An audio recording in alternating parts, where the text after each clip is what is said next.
Hello again, Struck Co-op. Today I'm bringing you another set of 3 theory crafts, pre-launch builds for Tiny Tina's Wonderlands. Today I tried to go for more out of the box builds, more of a build that might not be the thing that comes at the top of your mind when you think of this class and that class, or when you think of this class as a main. Maybe that's not the subclass that most of you might have been thinking, and even if you were thinking of the same subclass, I've been trying to take some weird synergies, hashtag weird builds. That's my favorite type of builds. So this one is an interesting interesting build.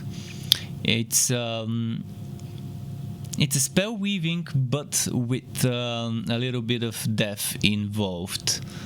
So, Spellshot main, Graveborn subclass, and I suggest playing this with Polymorph. Obviously you can play it with Ambihextras, but since I already have an Ambihextras build with a different subclass, I wanted to make something around Polymorph. I still am going for Sever the Threat, so main Spellshot, Capstone for the Spellshot, but you'll see what I'm talking about in a moment. So I hope you enjoyed, buckle up and let's go. Yes, this is it. The Deathweaver. A web of death follows us, and we keep weaving it as much as we can. So spell weaving is a feat, the demi-lich is a feat, and from the subclass we are taking Essence Drain, which is a skill that gives a spell cooldown rate 25% at level 5 for 12 seconds, and that's excluding any bonus levels from gear. That might end up making this to level 8, maybe with the right item. Then we've got Sanguine Sacrament. Whenever the Fate Maker casts a spell, they regenerate 15% health per second for 2 seconds. I think this is a good one. Sure, you might want to remove it, you might want to not put points in it, that's fine. Speaking of not putting points into something, let me show you this thing here. If you haven't watched some of my other videos, well, blue outline here means that the suggested skill, and blue numbers means not static skill, so you can spend those points at will. In one of those other. So for example, those 3 points here, or those 4, or those 2 are not static, and you might want to remove some of those points, put them here, or you might want to remove some of those points, put them here, and so on.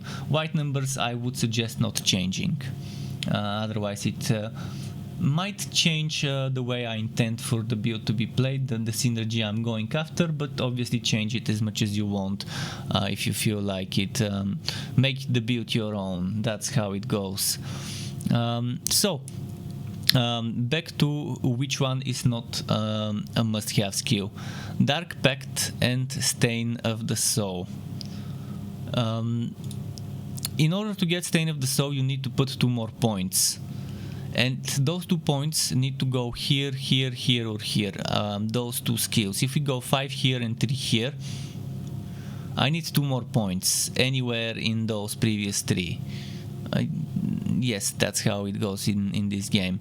So in order to get this, I had to put 2 points, and I decided, okay, Dark Pact is not a bad skill. 8% extra magic damage, and then we have another 16 bonus dark magic damage for spells. So that's 16 plus 8 for spells, and 16 only for spells. 8 only for non-spells, and 16 plus 8 for spells. Pardon me for that.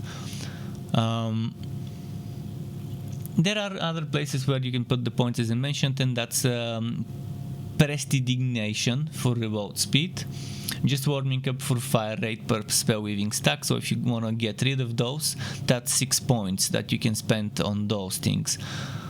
Imbued weapon, I put 3 points, but you might want to max it out if you sacrifice some of those points here, or if you remove those points there. Imbued weapon is nice. But let's start with the Sever the Threat. Gun critical hits have 15% chance to instantly reset all spell cooldowns. This skill has a 5-second cooldown. Polymorph turns an enemy into a skip for a few seconds if they are immune. And few seconds is not really few, it's 16 seconds. That's a huge number. If they are immune, the Fate Maker instantly casts a free spell that on that enemy and gains 2 stacks of spell weaving. The maximum stacks is 5, but with the passive we get it to 8. While Polymorph is active, the Fate Maker and their allies have a chance to cast a free spell after dealing gun damage to the polymorph target. This effect is guaranteed the first time the Fate Maker deals gun damage. After the Fate Maker casts a spell this way, they gain a stack of spell weaving. So again, I think it's a lovely skill, but obviously Umbrik Hextras works as well. If you want 2 spells, go for 2 spells, fuck Polymorph. It's up to you. Spell Sniper, 60% spell crit hit chance with those 40% spell crit hit chance. That means we have 100% crit hit chance if this is additive. I don't know if it's additive or not.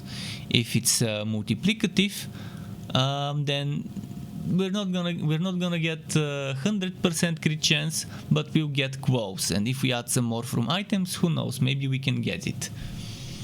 I added obviously the action skill cooldown rate for Polymorph, and some spell cooldown won't hurt, but yeah, if you think you don't need the spell cooldown, don't take it, but this is a spell build, so max spell cooldown, max spell critical, I mean this is critical for everything, and it makes you get 100% spell critical if it's additive.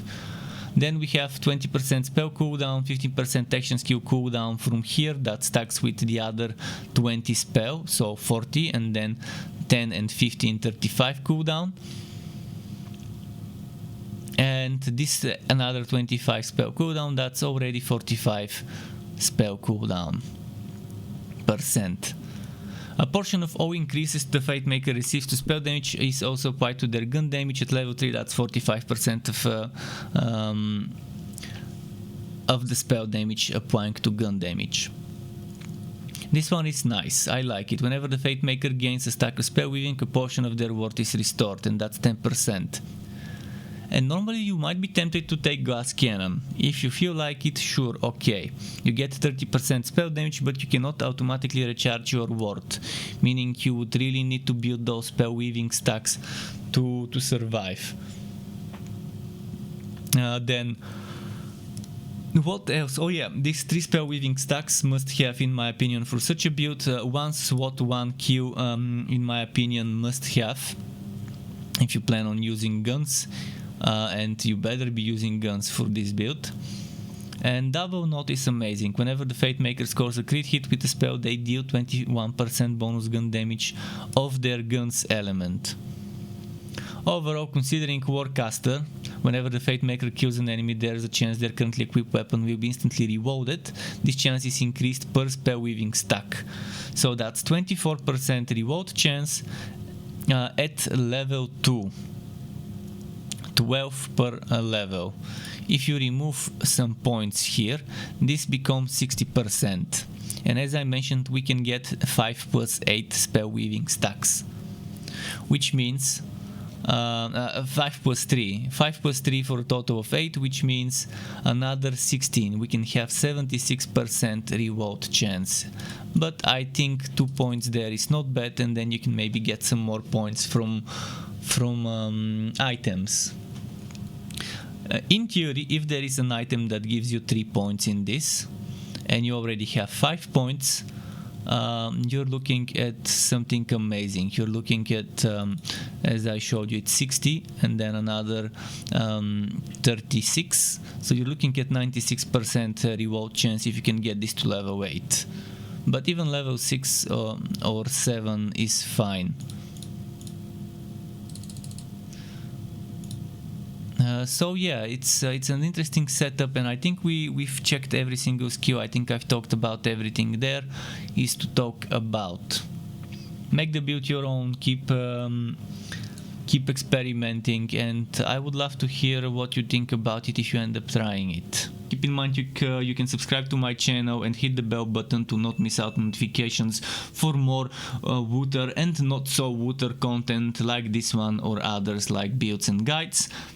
There's also memberships on my channel, which is a monthly recurring payment that you can cancel at any time, which will grant you access to special perks like emotes or badges made by me, as well as the option to ask me one-on-one for tutorials on Discord about Photoshop, Premiere and After Effects, just the basics though. Thanks again for watching all the way until the end, Struck Weapon. Till next time and goodbye.